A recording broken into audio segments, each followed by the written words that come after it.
Welcome to the Jan and Jamie live show, first ever here.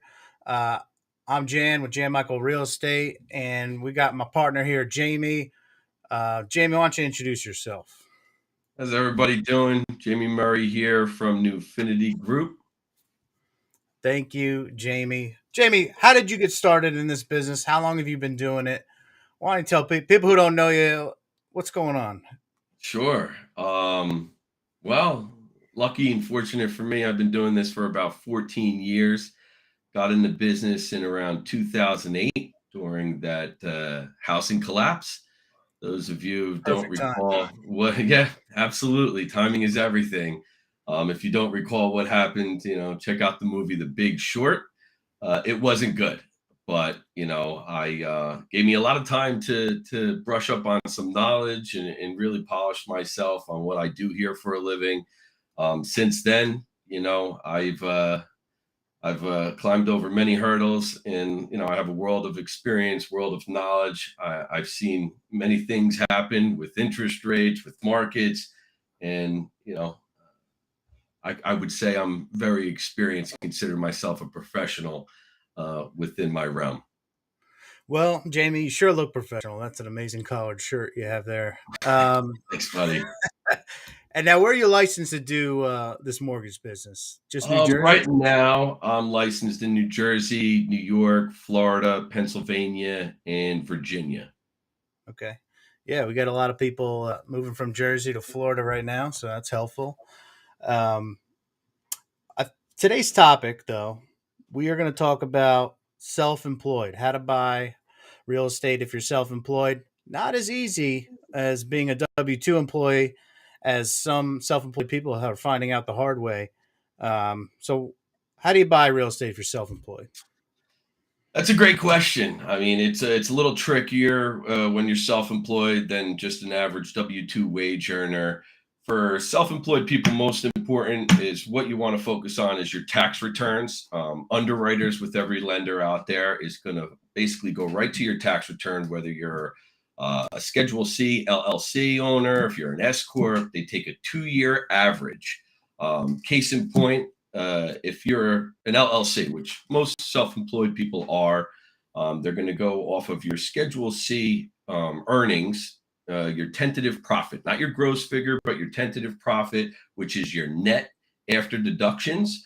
They're going to take the two most recent years average to qualify you for your income, what they're going to use for your monthly income and your debt to income ratio. So it's very important to take note of that if you're premeditating, thinking about buying real estate right before tax time, keep that in mind. I mean, everybody likes to, you know, um, depreciate their income, to pay less taxes.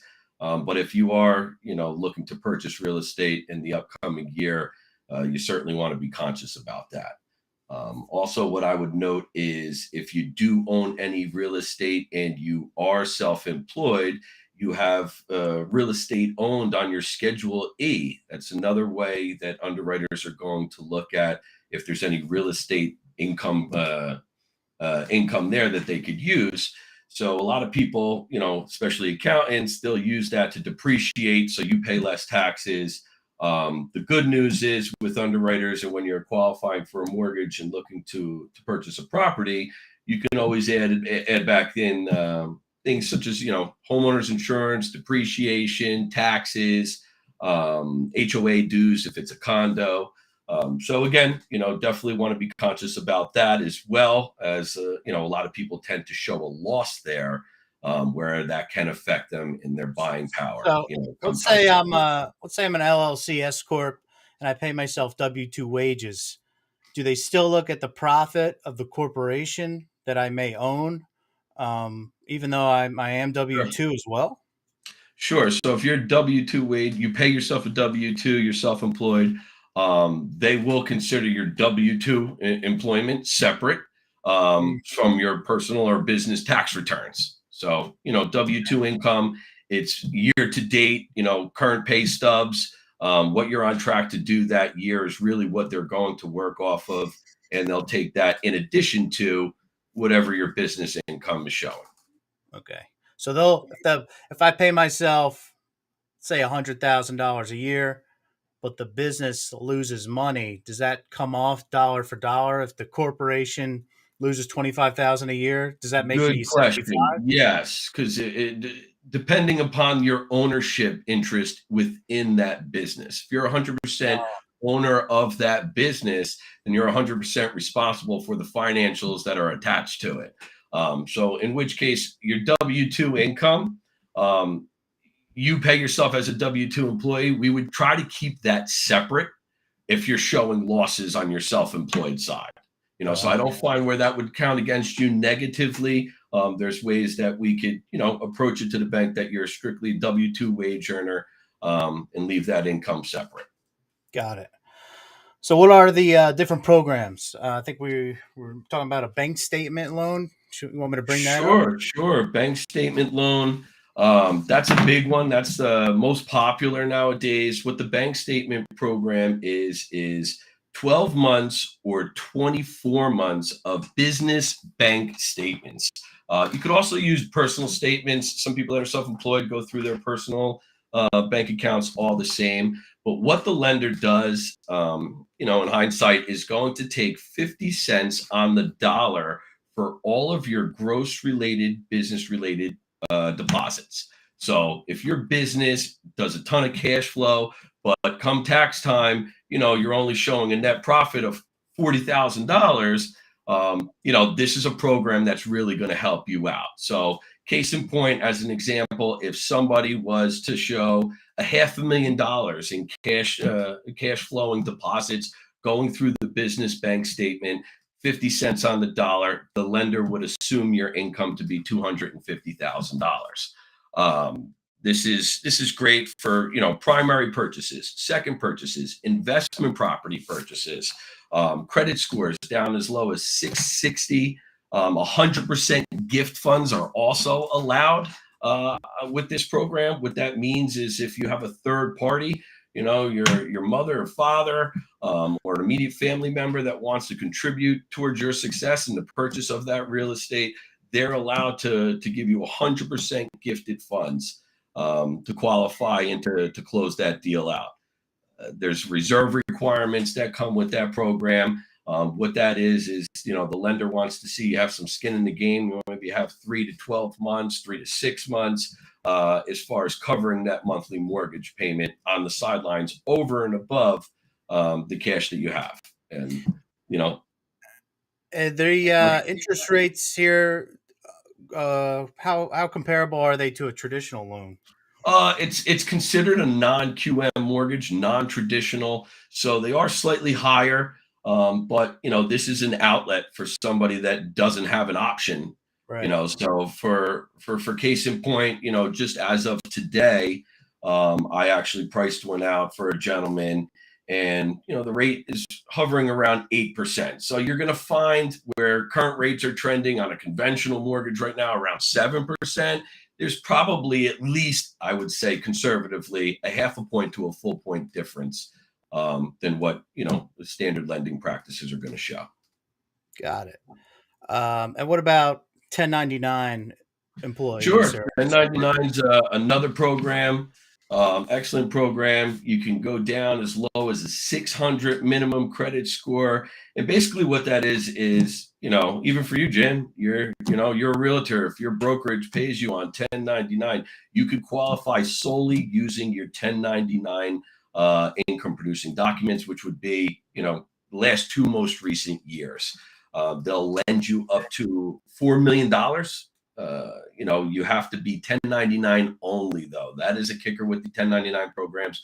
You can't have a 1099, make a W-2 over here and have another business on the side. Oh, The lender does want to see that you're strictly and only 1099. okay. Yeah, I mean, there's actually a lot of 1099s. We're in the gig Sure. economy now. Even some oil traders are 1099. So there's more of us out there than you think. That's Um, absolutely, absolutely. what Another, about P&L? yep, profit and loss programs. Glad you brought that up. Basically, this is another lending program where you can qualify solely using your profit and loss statements. What that is a CPA is going to prepare the 2 most recent years worth of profit and loss. It must cover those 2 years, and you must accompany that with 2 months bank statements. Why? They obviously want to match, the profit and loss up to see that that income is flowing through a bank statement. They'll allow you a max up to 80 loan to value. Wow. What that means is 20%. 20% down. They'll allow you to use just P&Ls to qualify for the program. It also is owner occupied only. So this couldn't be an investment property, couldn't be a second home. You would have to occupy the property as your primary residence. And again, that goes down as low as a 600 FICO score as well. Property types that include condos, single family houses, townhomes, things of that nature. And so that could be LLC, S Corp, C Corp, 1099. Does it matter what type of business? Correct. Okay, great. And you said primary and secondary homes? No, just primary. That would have to be. So the property type can be a single family home purchase, a condo purchase, but it has to be owner occupied. So it has to be your primary residence. What about no doc, Jamie? What if I got no doc? No doc. This was a thing of the past, but with the market changing and evolving, some of these lenders are getting pretty crafty, and we do have a couple that brought back the no doc, no income verification loan. Wow. No income verification needed. So, you don't necessarily need a job to qualify for this program, believe it or not. The DTI is not calculated. It has to be your primary residence or a second home. And look, basically what this program is if you have a ton of assets and you have a lot of cash on the sidelines and you just can't get the deal done, right. You've gotten denied over here, or you just don't have the money on the books, whatever the case is, you're out of sight, out of mind. They're going to require up to around 12 months of reserves. And if you remember what I said with those reserves, that is how much money you need to carry that monthly mortgage debt obligation. And they want to see you have at least 12 months of that. And if you have the cash in the bank, it's another option for you. As you can see on the screen there, it's ideal for, self-employed, small business owners, volatile or regular income, somebody that makes a ton of money 1 year, and then the next year business is not doing so well. People that are retired, they're on fixed income, they just don't have their debt to income ratio just doesn't qualify for traditional lending. Real estate investors out there, a lot of these self-employed guys, as I mentioned before, you don't want to pay Uncle Sam and they write off a bunch of money, and then you want to buy that income producing property. And this is a way to allow you to do that, or get into that primary home, that you've wanted for so long, and just the numbers just don't work the traditional avenue. This is another way to get it done. Go ahead. Let's say you bought a house with this high interest rate, I'm assuming, but you clean up your books, your business shows a profit for a year or two. Can you refinance into a traditional? Well, this is a high interest loan. I mean, you're going to pay to play to get this deal. No doc, no income verification. Again, non-traditional loan. So you're certainly going to have to come out of pocket. The interest rate's not going to be great. But once you get yourself situated, you put a strategy together. As you said, Jan, maybe you come into more income the following year. You change around your finances again before you file your taxes. You premeditate that, and you look to write off a lot less to qualify for more of a traditional loan. And absolutely, traditionally, after 6 months of being in this loan, you would be able to refinance into much better terms. Okay, great. Yeah, I know a few people that could work for. Sure. Especially the self-employed, business owners that may have sold their house and they're renting now. They have a few $100,000, but they had a couple of bad years because of COVID. Sure. They would probably that would be a great example of somebody that would use this. And again, it's a temporary fix. Right. This isn't a forever situation. If you utilize the no doc program, it's certainly premeditating the fact that you're going to refinance down the road. Got it. What if you're looking to get into some rehabbing of properties, fixing and flipping? Got anything? Fixing and flipping, a lot of people you see your uncle out there who just fix and flip the property, made a bag of cash, and Yeah. how do you get into that? Many people that have some money on the sidelines, where can I invest it? Contractors, developers, we offer a fix and flip rehab program. There's no experience required. Also, it's going to cover 100% of the rehab cost. Traditionally, on something like this, you want to have at least 10% down, in some cases more. And what that means as far as your down payment to get to take advantage of the fix and flip property. But most important, you find these properties, it's almost like a cash deal, let's say, because on the fix and flip, this lender is going to give you the ability to go in, bid on a property, let's say all cash, and they're going to allow you to finance 100% of the rehab cost. In which case, you buy a property, for example, for 200,000, and after rehab, you're able to sell that property for 350, 400,000. Traditionally, you're only going to have to come to the table with around 10% to get that deal done and finance all those repair costs. So they'll give you the money to do all the repairs there. Minimum credit score they want to see is around a 620 on that. And again, it's a 12 to 18 month term loan, mostly interest only.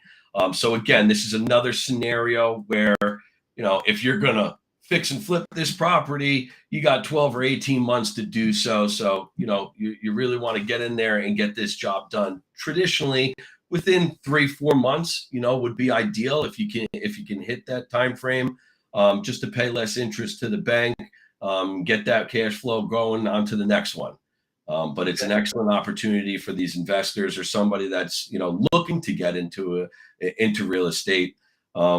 Traditionally there's lending lines out there to help you even if you don't have any prior experience. Yeah, this isn't stuff you hear about, in the news or anything. So there's a lot more products out there for just getting started in real estate than you would Yeah, you know. fail forward. I mean, something like this, you start off with one. It's going to be a hit or miss, but you fail forward, you gain a world of knowledge, you have the lending lines available to you, and you move on to the next one, and it could turn out to be a very lucrative business for a lot of people. All right, then next up, I think we talked a little bit about SBA loans. Yeah, well, SBA loans, that's more on the commercial side. So, there are contingencies that come with the SBA loan. Just reading off a few for you here. It's a business owner for 3 years, stable to upward cash revenue trends. If you're currently renting, if you're currently looking to buy a lot, build a building, or buy a building, this is an excellent option for you. The business must occupy 51% footprint of the building being purchased. So you're going to have to be the majority, holder of operations there, within the building that you're looking to purchase. They'll go up to $5 million on a loan amount on this. Amortization up to 25 years. Interest rate, is typical to what prime plus margin. So, the rate's going to be pretty high on something like this as well. There's no balloons, prepayment penalties, usually 3 years, nationwide footprint, 45, 60-day closings, pretty traditional. And the credit score needs to be probably around a 680 or above to get something like this done. But again, if you're self-employed and you're thinking about, why rent? You can go and purchase that building that your business operates at. I'm not a tax professional, but I do know there's some excellent benefits, to depreciate your asset in that regard, to kind of save yourself some money on taxes. So could the other 49% be residential? Could it be apartments? That's a good question. A lot of these, yes. I have done one personally where it was more or less mixed use, where the business was operating downstairs and they had a couple units upstairs, and this was allowed them to purchase the entire building. So, that is absolutely allowed as long as the business occupies, like they say, 51% share of the property. So if you were an anchor property in a strip mall, and your landlord is looking to get out of the business, and let's say you took up 51%, you could, in theory, buy that asset and rent out the other 49% to To other REITs. offset your cost. Absolutely. You're Yeah. learning here, Jan. You're Gee, learning. I wrote something down. So yeah, this is again, if you're buying a building that you're working out of and it comes with a couple other units that you can collect rent on, and ideally your rent wants to offset your cost for this mortgage. And in return, rather than you paying rent where you are now, if you have some cash and the means to do so, now you own the asset and the asset is paying for itself. Wow. I like that. Not Yeah. bad, not I bad. can think of a few uses for some of these already. Sure. Good to know. Yeah. So listen, long story short, if you are a self-employed business owner, although it may feel like you're dead in the water, from going through traditional routes, there are these one, two, three, four, five, six, We six. actually got it. We got another one. I think you left out here. It's and I'll Oh, go no. over it real quick with everybody. It's the investor cash flow program. So Right. what this is they will lend you the money to be approved for the mortgage solely on the cash flow, the rent roll that the property takes in, Okay. which Yeah, I is have huge. that here. No tax Yeah. returns, no income verification. The lender is going to lend you the money based on the cash flow of the property. So, something in this regard, if you have 2 to 4 unit multifamily duplex, this is where this would come into play. They would be able to qualify as long as it offsets the mortgage cost and hits their parameters. You could technically qualify on a good income producing property with no income verification. So, they're So, not concerned with your tax returns or your W-2s. They don't want to see any of your income. So if you run into some trouble there, this is another outlet for you to use over and above, like I mentioned, that no doc, no income verification. This is another way to slide into a property just solely using the income that it produces. so you got to put down at least 20%, right? On something like this, first time investors, they're going to want to see at least 25% down on a program like this. Okay. But once you get you're also allowed to get gift of funds allowed 10%. So after you use 10% of your own funds, you could hit up those family members for the other 15%. Your employer can contribute. Typically, it needs to be, somebody directly close to related to you in one way, Yeah. shape, or form. But as long as you put up 10%, they can bridge that gap for the other 15%. And again, it's just another way in correlation to the no doc loan. This is another way for investors to pick up another property. So, if someone listening to this or watching this is interested in these programs, what's the best way for them to reach you? You can call me direct. I would tell you to reach out to my office line. My number is 732-810-5134. You can also email me at jamie@newfinitygroup.com. That's NEWFINITY. It's right at the corner left hand of my screen. Also visit my webpage. You can check out a lot of these products and, see if you're pre-approved, what you're pre-approved for. That is going to be newfinitygroupnj.com. Yeah. And Jamie, from our relationship and my understanding, sometimes you just got to get on the phone, and talk to people for 5 minutes, right, and just kind of give them a high level overview of what they're That's offering. it. Don't it's worth a 5 minute phone call. I mean, as I mentioned, we're very standoffish here. I'm not here to try to sell you a car or anything. Pick up the phone, give me a call, give Jan a call. Yeah. Between the two of us, we could point you in the right direction, take a look at your situation, and give you some great advice on how to Yeah. accomplish, picking up that extra piece of real estate for yourself. Awesome. All right, guys. Well, thanks for watching our first episode of the Jan and Jamie live show. Maybe a working title, we might change it next week, but for now, that's what we're going with. I hope you appreciated my green screen today that wasn't working. But every week we get a little better, look better. I might even shave next week. We'll see. And then on the next show, we're probably doing this about every other week. Next show, we're going to be doing talking about first time home buyer tips, which is very crucial in this market. Yeah. It's actually a great time to buy, and we'll tell you why on the next show. And you can reach me janmichaelrealestate.com, and of course on social media, Jan Michael Real Estate, all one big word. Or you could just email me info@janmichaelrealestate.com. So if you guys have any questions about financing or purchasing your investment property or property for your primary home, please reach out to us. Thanks for watching. Thank you.